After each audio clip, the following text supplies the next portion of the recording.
Hello, and welcome to Meet Me in Tennessee. I'm your host, Allie, and this podcast is sponsored by the Northeast Tennessee Tourism Association.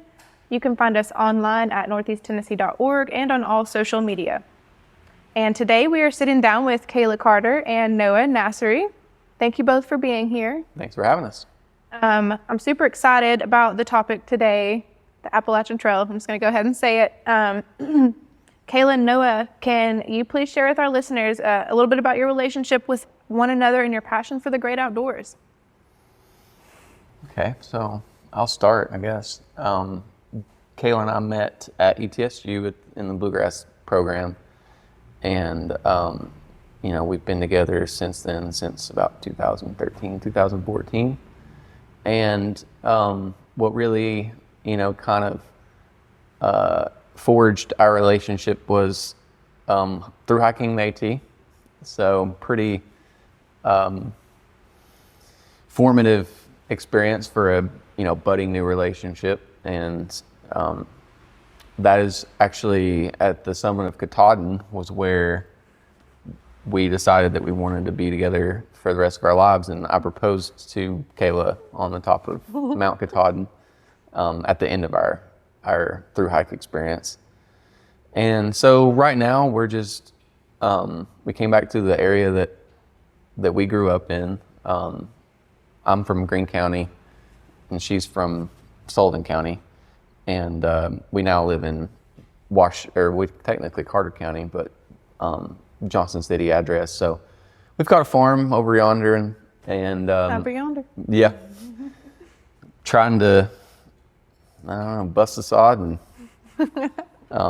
make a living out there. But that kind of sums up. We're building a house right now, and that kind of sums up our relationship pretty well in a nutshell. Right now I'm teaching middle school science, and so that consumes a lot of my time. But we still have the side hustle, as I call it, for the farm. So yeah, that's what's going on. All the good Appalachian things. Kayla, before we jump into y'all's experience on the trail, what kind of got your passion started for the great outdoors? Where did your connection with the land, so to speak, begin? I would say it began in, just with my dad taking me out to Bays Mountain. I really enjoyed just getting outside and spending time there. It was kind of something we always talked about, was like through hiking the AT. And then, once Noah and I had both graduated from ETSU, we took the opportunity to, go pursue that dream. And I think that really galvanized my passion for the outdoors. I think before I knew there were places to go hike and have outdoor experiences in the area, but after through hiking the AT and coming back home, it kind of opened my eyes that, oh wow, there's so much more here that's been in the backyard, that I need to go explore. So, and Noah shared a lot of places he really loves, like Marguerite Falls, with me, and it's really cool to get to experience places that have always been there, but right in our backyard. Yeah. So it kind of started when you were younger and just kind of planted the seed and continued to blossom. So to our listeners, Tennessee has 293 miles of the Appalachian Trail, with access points all around Northeast Tennessee. So Kayla and Noah, where did the idea to set out and hike the entire Appalachian Trail together? How did that happen? Well, I think it was kind of my idea. I probably sort of pulled her along with me. There for getting out the door, as Bilbo Baggins would say, Who's Sam, who's Frodo? Taking a step out of the door, you never know where it might sweep you off to. So I kind of swept her out of the door. But for me, it was I started getting into the outdoors and hiking when I was in high school, about like 16 years old, somewhere around in there. And around the Greene County? Yeah, in Greene County. And I can't remember, and I was trying to think, I can't remember exactly what it was that turned me on and like flipped that switch. I think I was, near the AT or in town, and I saw like a Thru-Hiker or something that was resupplying, and I just thought that was so cool as a kid to be able to kind of, have just your own freedom, and you make those choices, every day, and you kind of get to do your own thing. So I call it my rite of passage. But it was when I graduated from high school, I set out to hike a section of the AT in Tennessee, and I thought it was going to be a week. And it ended up being a month, and I hiked the whole Tennessee section in one go. But that really was like, okay, I'm going to through hike for sure after I graduate from college. That's kind of a fun, unique part about our area is that you can be out hiking and you might meet someone from across the country who's out hiking the Appalachian Trail on this journey. Like we run into that on trails all the time. I think that's the best part. It's so inspirational. Yeah, like you said, the sense of freedom. They're just out there living on the trail. And it's such, I mean, even outside of the AT, you go out for a hike and, you'll see all age groups. You'll see, all walks of life, because we all share this innate desire to be with nature, I think. Yeah. So it brings out everybody, and it brings out the best in all of us usually. Sure. I mean, you don't see too many grumpy people unless they've gone maybe a few too many miles or they ran out of trail mix, but usually people are, having a good time out there, and that's something that you see that and you want to be a part of it. This connection to the natural world and waking up with the sun and going to bed with the moon, like this natural cycle of life exists on the trail, I would imagine. Kayla, what was your reaction when Noah said he wanted to hike the Appalachian Trail? Are you coming with me? I was like, let's go. Yeah, it was a big transition. We sold, I stopped leasing an apartment, I sold a bunch of stuff and left my job, and it was a pretty, scary experience, but once we got out there, it was great. I had a great time, and there were challenging days, but I think us doing that together really helped get us through to the end. So, yeah. What year did you all complete your through hike? 2014. And what was the total mileage hiked? 2,189.5 miles.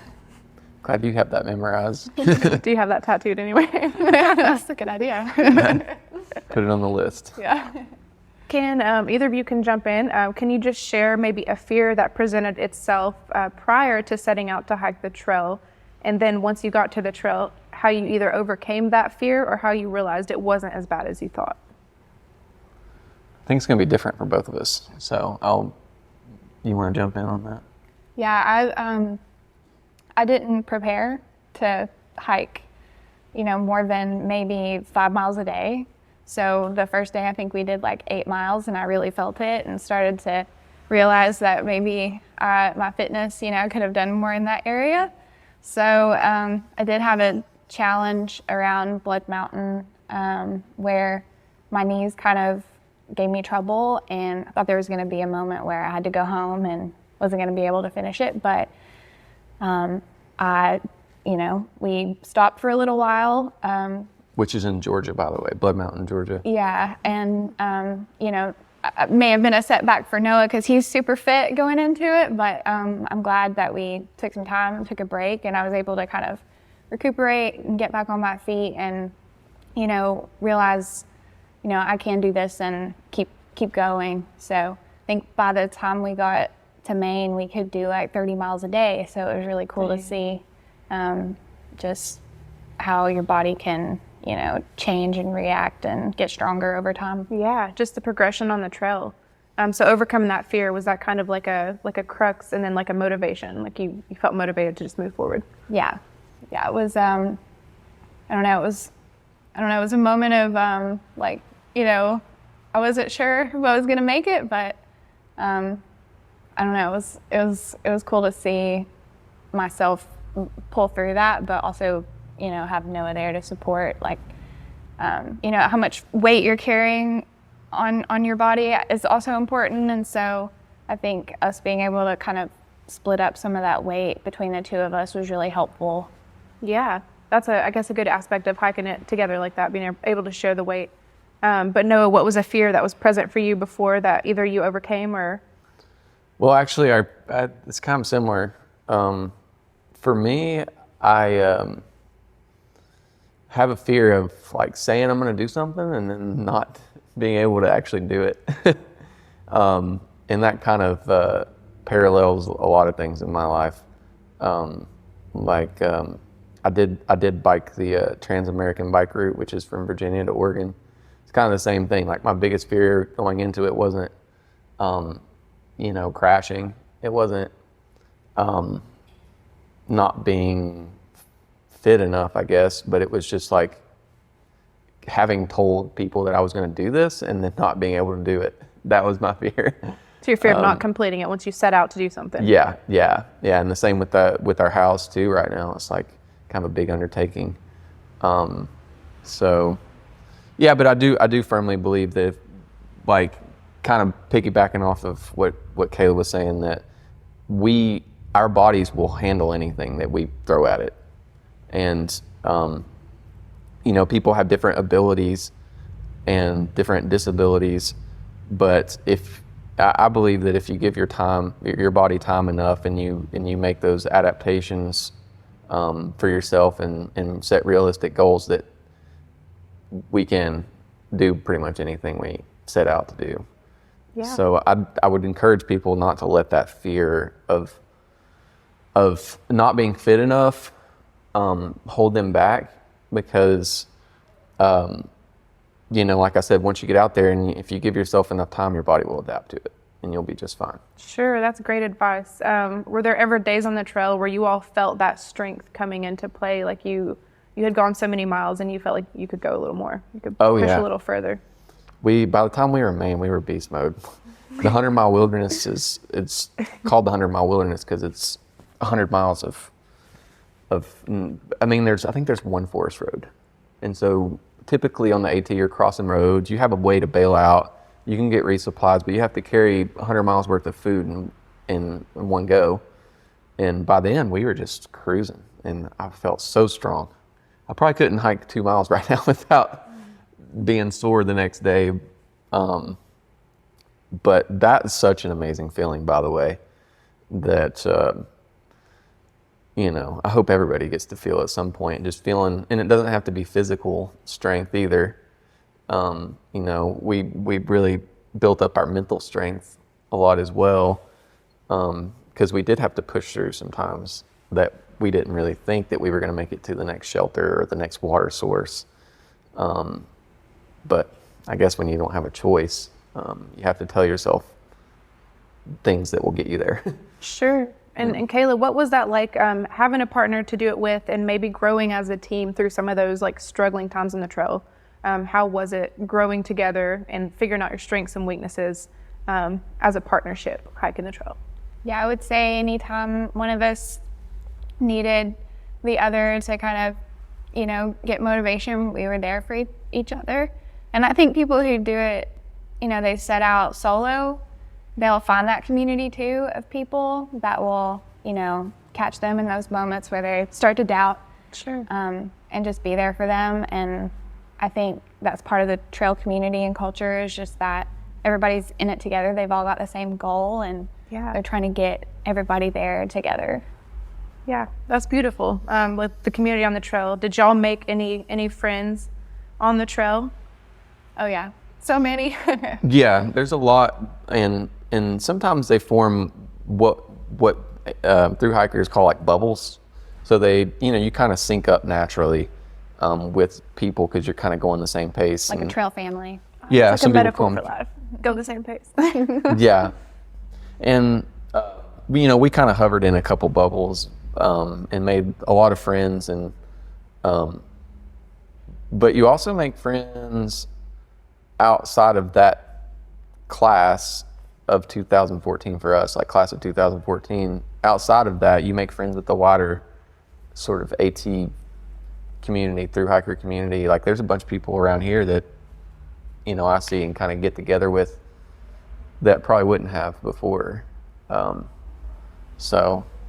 Yeah, I'd met up with people in the area who have thru-hiked different years than we did, and it's really cool to have that camaraderie and know there are people around that, you know, shared that experience, and it kind of makes you friends and you don't really even know each other yet, but you're kind of just like, okay, we're a team. Sure, such a unique shared experience, the hardships that y'all have gone through, and can y'all share any, I don't know, any kind of funny stories from the trail, or just stories in general? Storytelling hour.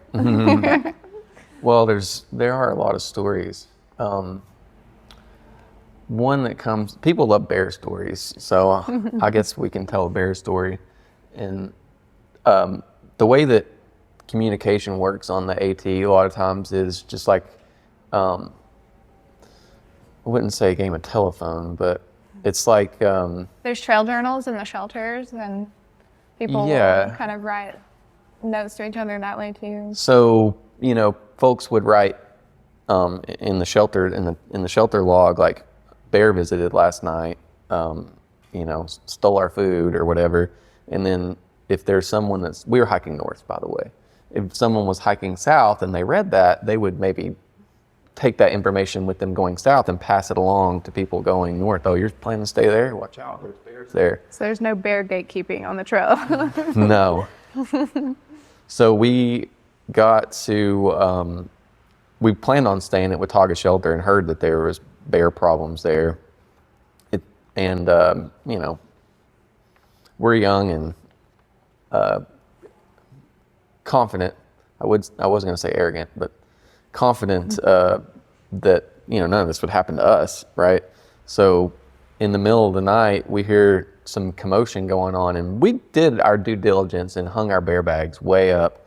Well, everybody starts freaking out about there's a mama bear, and I think it was 2 cubs, and they were climbing the tree and they were poking at our food bags, and eventually we scared them off and we went back to bed, and they came right back. and there's nothing you can do when a bear's, you know, getting through your stuff. Long story short, they got in our food bag, and They did get the food They bag. got the food bag. Yeah, they're clever too. And I think that was the problem there, was they had so much interaction. They had figured it out. They figured out the system. Bears are smart.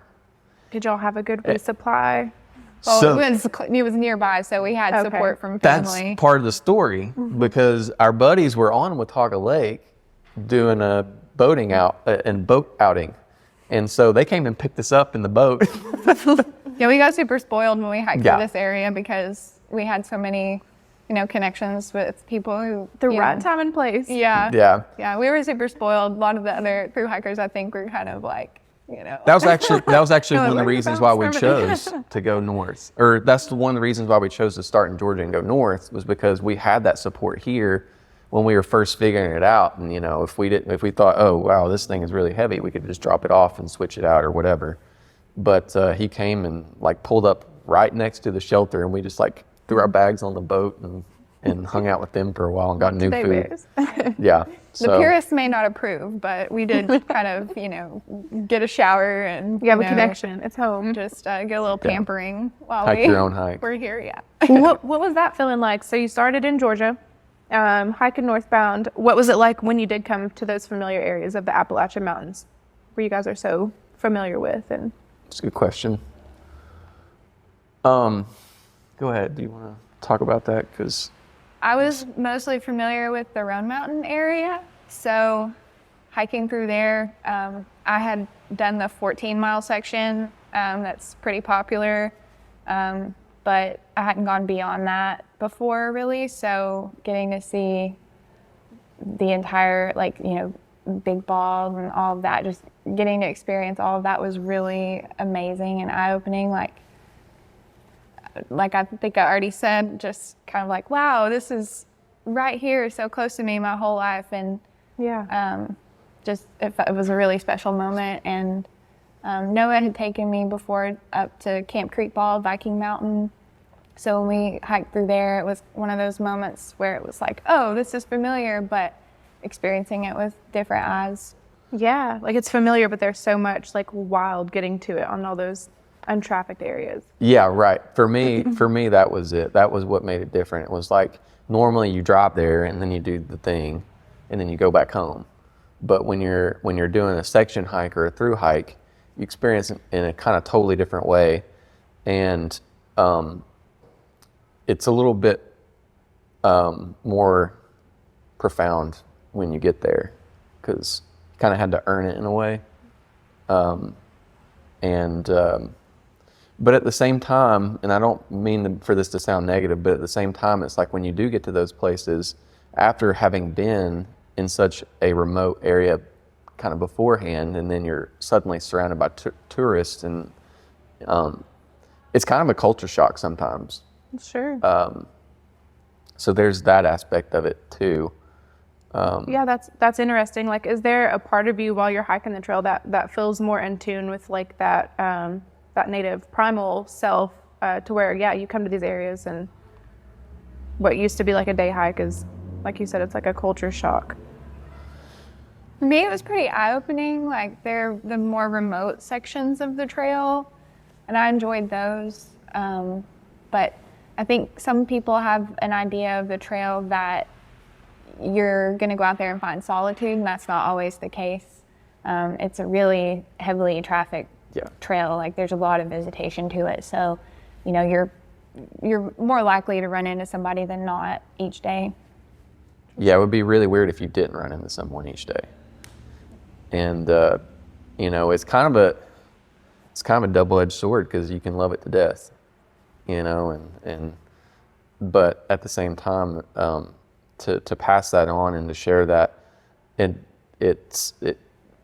people need to have that experience in order for it to be a part of the narrative in our society. So, and it's an ecological service that nature provides for us.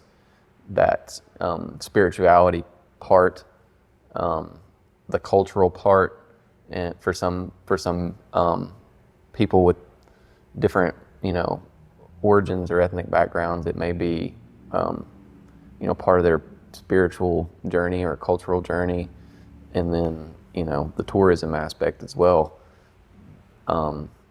That's what it gives to us, but we have to be careful not to love it to death too much. Absolutely. And we were fortunate to talk with Forest Service earlier on a previous episode about the importance of conservation, and that just kind of ties right into it. The Appalachian Trail is a protected trail. It's designated for public use, but we do, like you said, we don't want to love it to death. So what are some conservation practices that you all actively participated in and found helpful while on the trail that maybe you could share with the next generation of hikers? I'm sorry. I was just going to say, I think giving back is an important part of that. And, it's hard because there's a limited time these days. It seems like everybody's really busy, but I think it's an important for our natural areas and our public lands. It's important for that, but it's also important for the self, because I got a lot out of very limited things I did do. I got a lot out of it personally, personal growth wise. She can probably talk more about that than I can. Yeah, I was gonna maybe combine two of your questions, like tell a funny story plus, figuring out why it's important to give back. When we got to Hampton, we encountered Bob Peoples, who's one of my favorite characters along the AT.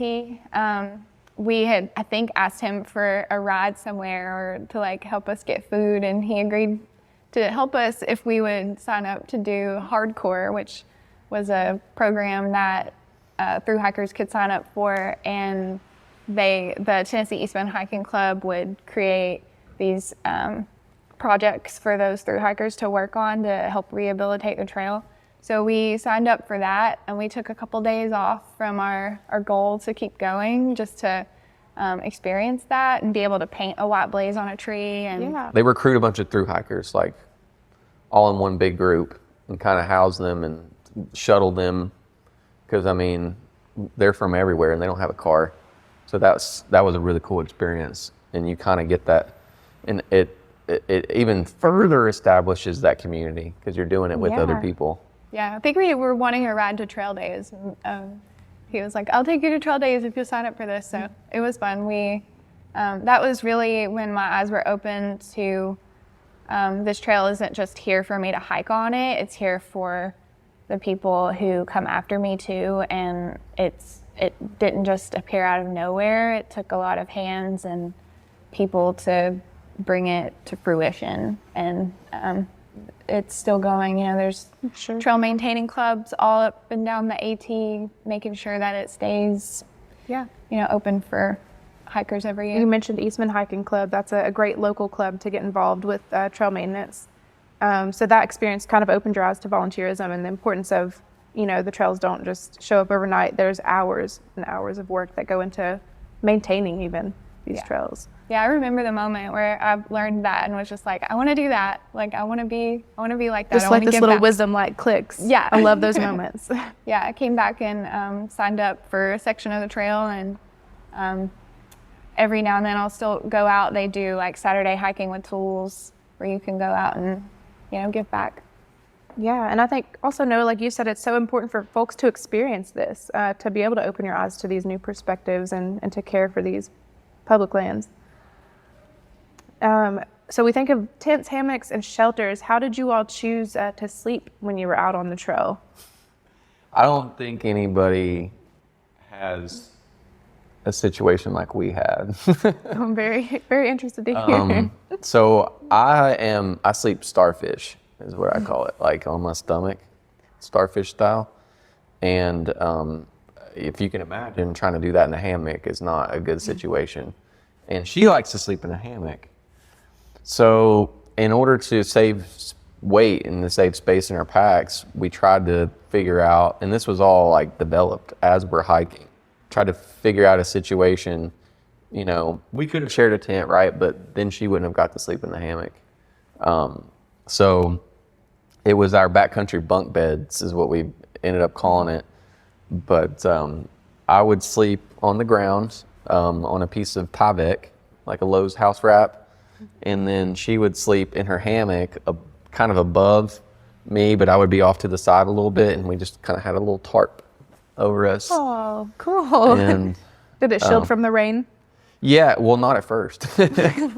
Because it was a tarp that was equal. It was an equilateral triangle, right? So equal on both sides. And when it rained, it would come and it would splash on me. So what we ended up having to do was extend one side all the way to the ground.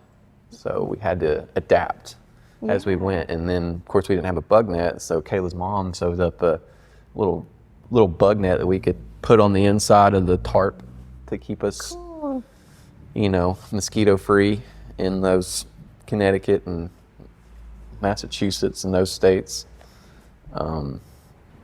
So I don't know, maybe somebody's done it before, but I'm pretty sure we invented that. Did you keep the tarp with the bug net? Yeah, I think we still have it, yeah.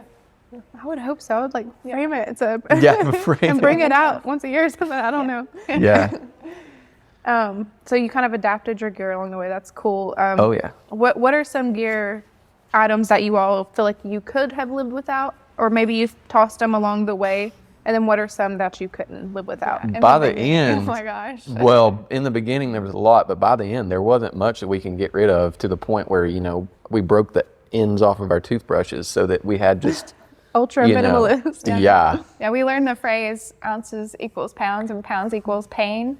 So it all adds up. Yeah, we in the beginning had, I think the most silly thing that I think we had was a solar shower.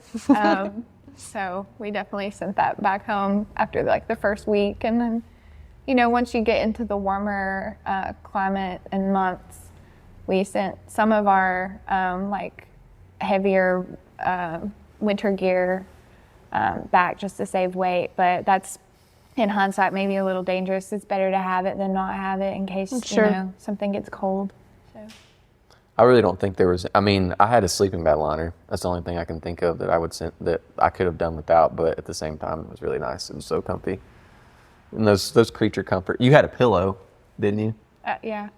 Like a little packable pillow. Yeah. For a while. It was like a blow-up pillow. So a few little items of. Might be able to get rid of that. Yeah, I would to just answer use, your question. I would just use but, my puffy instead. You know, it's like, oh, I Yeah. don't need this pillow. I can just use something I already have. Yeah, I just use a dry bag, Yeah. stuff it full of clothes, and just. Yeah. You really learn what you can live without, you know? Like, That's one of the great parts. Yeah. You know, and right now our living situation is pretty minimal, so it really taught us a lot about what we can do without and what we can push through. Yeah. So. We'll kind of steer off. What was that like coming off the trail and then going into the living situation? Like having a structure or building a structure? It wasn't. So, first of all, I didn't want it to end. You know, I kind of got, you know, emotional and moved to tears when we were hiking up Katahdin, not because we succeeded, but because it's going to be over now. And, you know, I had actually already accepted a teaching position before we even finished the trail. So for me, it was coming back going straight and right into the workforce. And so that was a pretty tough transition. But and then we didn't have a place to live either. So we kind of just moved in with my parents for a while and built up our resources again. And I think that's probably the case for a lot of people. There's usually a few times in your life where you can really take advantage of that situation and do a through hike. Graduating college, graduating high school, quitting a job, getting fired from a job. You know, maybe when you retire. So I think for a lot of people, especially the young folks that do it after college or after high school, are going to experience when they come back, they have little to nothing. Because it's expensive, too. You know, you're not going to be paying rent for 6 months in an apartment you're not living in, right? So you're going to come back to nothing there unless you have family, which we did. Right. Like you said, having an abrupt time to do it. And he's talking about through hiking, you know, and you have to do that between like April and October. So You know, there's you the have to- time Yeah, constraint. there's this big time crunch. So you don't really get to experience, maybe you have to sacrifice some things, like if you want to see a waterfall here or there, just to try to get done in time. But I mean, if you want to do a through hike like that, he's talking about, you know, the times in your life when you could do that. But, you know, I think section hiking is just as cool, just as awesome. And you can take your time and do it in chunks all throughout your life and retain your stability at home. Right. There's a balance for if you can't just take off and do the whole trail. Especially if you have kids or, you know, family members that rely on you. And then there's those folks out there who find a means to hike it with their kids. That amazes me that people have, you know, the time and the resources and the planning. How much planning and preparation did you all kind of spend prior to setting out to do the trail? Not much. I mean, we did a lot of gear research and tried to figure out. And we were both lucky in that, like, I had some experience with gear. So there wasn't too much of that whole getting into a sport where you buy a bunch of stuff and you realize that wasn't what I needed. Anybody that's gotten into a new sport knows what I'm talking about. And the whole buy cheap, buy twice kind of thing, we went ahead and we knew what we needed. So that was nice. My mom was dehydrating fruits and veggies for a while because she would mail us dried veggies, and we would do. That really helped out a lot actually, because it would like supplement ramen. Yeah. And rice, instant rice. It would supplement that. Save money too. Rather than buying a $10 Mountain House. For sure, those things aren't cheap, are they? No. Was that one of your Shout favorite? out, Mom. Thanks. Was that one of your favorite indulgences? Is those dried fruits? Like, what were some favorite trail snacks? On the trail? Yeah. Okay. I thought you were talking about going into town, because that, I mean, we could talk No. snacks in general, but I'm actually hungry right now, so oh no. we might not might wanna go veer down off. that path. It was always, sorry to the vegetarians and vegans out there, but for me, it was always getting my hands on some meat when I got back in town, because it was typically, I was pretty much vegan when we were out there. I mean, we did do some tuna packets and stuff like that, but beef doesn't keep well Yeah. in a pack. And it's too heavy. I mean, we were Yeah, always thinking, right. what's light, what's cheap, It's what's wet, Yeah. If What's it has quick. water in it, it's heavy. Yeah. Did you all take any kind of stove, or did you cook over open fire? No, we took a stove for sure, and I think that's for convenience and quickness, and it would be lighter, and it could make you quicker on your feet, but quicker in camp is also important too. And sometimes we didn't do a hot breakfast.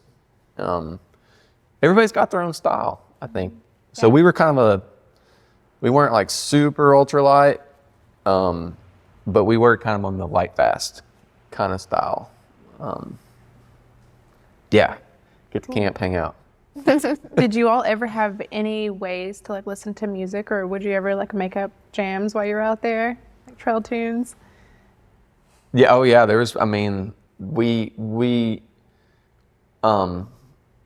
definitely. I mean, we listened to Lord of the Rings, and that was the best thing we ever did, because it's like we were in Middle Earth.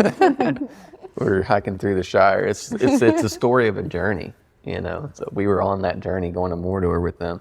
You say you listen to it like while you're on the trail? Yeah, on Like, audio. No way. Yeah. Yeah, and we did it together too. So when we weren't around other people, we would play it through the speaker. In between, we would just, I don't know, sometimes we would listen to music separately because we were together all the time, like sometimes she would go up the trail and I would kind of hang back and we'd both be listening to our own thing. And, maybe that goes against a little bit of the nature thing, but hike your own hike, man. Yeah. It was fun for me. And we do have the creature comforts available. Yeah. Kayla, did you have like a favorite song, or maybe a song that takes you back to being on the trail? I think the one that sticks out to me, there's a couple. I had a playlist that I downloaded to my phone because you don't always have service and you can't just listen to Spotify. So I had like a King Tough, Keep On Moving, I had I think an L1011 song, North. So I had kind of curated my playlist based on like, we're hiking north, I'm probably gonna need some motivation. So that really kept me going. And I would try to use it in the moments I really needed it because, charging your battery is not always an option. So you don't wanna, be using your phone for things like that all the time because you might be in an emergency situation and need to use it for that. So I tried to be responsible with my music, but at the same time, I really needed it to get through some days. It was like a treat sometimes. Do you ever just like listen to one of those songs and it just takes you back to being out there? Yeah, every time. Those songs are just so, I think there was like Dr. Dog on there. There's like, Oh, yeah. anytime I hear those songs, it's just like immediately I'm back on the trail. Some trail nostalgia. Yeah. How is your all's hiking pace? Were you, I guess, setting milestones to get to certain places along the way, or did you just kind of take it day by day? A little bit of both, I think. We had, we had our guidebook that we used, and we would kind of, look ahead, and sometimes we had to get to a certain, because like he said earlier, his mom would Post mail office us is things. closing. Yeah, we'd have to or get to the post office. The grocery store is closed on Sunday. Yeah, some logistical things would happen, but for the most part, we kind of, took it day by day. Is my memory serving correctly? I feel like we also kind of did this thing where we had a goal. We had to reach at a certain time, right? So that's divided by mileage days. We had to do so many miles a day, and then we would like kind of bank them. Yeah. We would bank miles. We would hike a little bit extra that day, or let's go to the next shelter. So if I put 5 miles in the bank, and then when we had enough miles in the bank, like 15 miles, well, that's a day, right? So we would take a day off. 0 days. 0 mile day. We didn't have to earn our 0 days. Yeah, Yeah. I remember that now. I mean, Yeah. this was like 10 years ago, so some of it is a little rusty, but I do remember doing that, and that was really helpful. It kept us on task. Gave us a target. Gave us a goal, like a milestone, like you said. Yeah. Can you just explain briefly what a 0 day is for maybe a listener who isn't familiar? 0 days, 0 miles. Yeah. Take a break. And there's a Rest. Nero day too. Yeah. Well, near 0. Oh, Nero. Like if you do It's 2 like- miles or 5 miles? Yeah, just go for a little stroll and then We're doing a set day up hike camp. that day. Yeah. Yeah.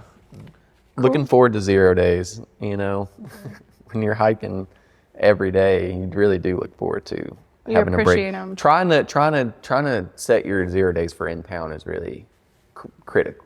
For me, it was critical. Why is Because that's that? when you have AC, Oh, okay. and you can unlimited water. You don't have to walk down to the water source, and you got all those creature comforts, but you can also strategize and replan and charge your batteries, and you have all day to do it. Do your laundry.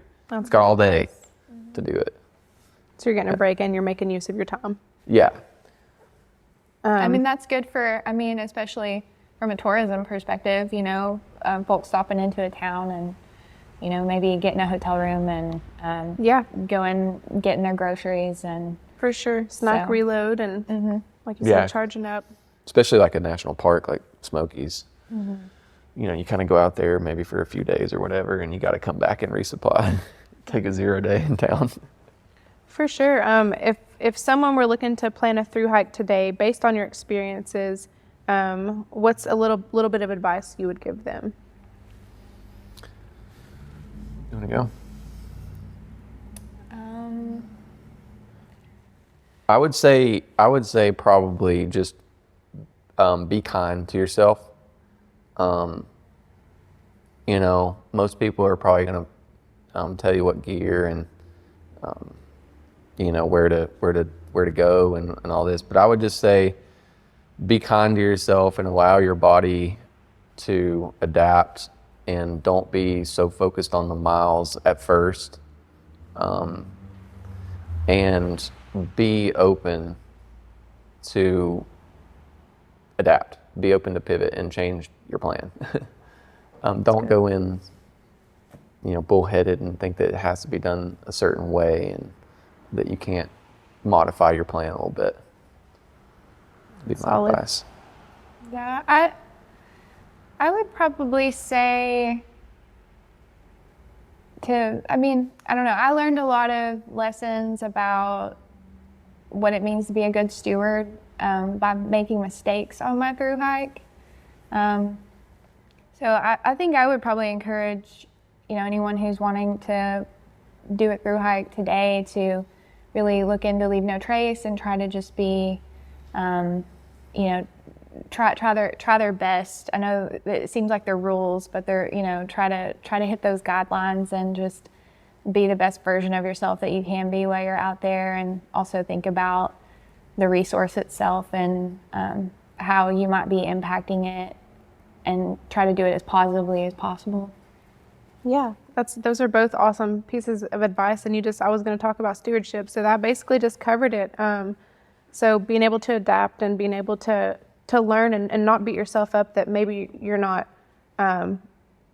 doing it yet because you haven't made a mistake yet. You've got to make mistakes and learn along the way, and then we're constantly adapting to these better versions of setting the example. Is there anything y'all would like to share with our listeners regarding volunteering? I know we mentioned like Eastman Hiking Club, ways to give back to the trail, or ways that you all have given back to the outdoors. That could be an example for someone else that's looking for a foot in to get involved. No, I can't really. Kayla's already said it. Get involved with your local trail club. Yeah. Try to do your part, and then just, that's about it. That's all I can think of. Yeah, I think y'all have covered it. Like you said, Kayla, being the best that you can be, kind of setting that example, respecting our lands. It's Noah, you mentioned not loving it to death. And I think that's something that we can relate from a residential perspective and from a visitor perspective. If we can set the tone for that as we have increased visitation, hopefully that love for our lands will pass along. Yeah, you did make me think of something though. I think when it comes to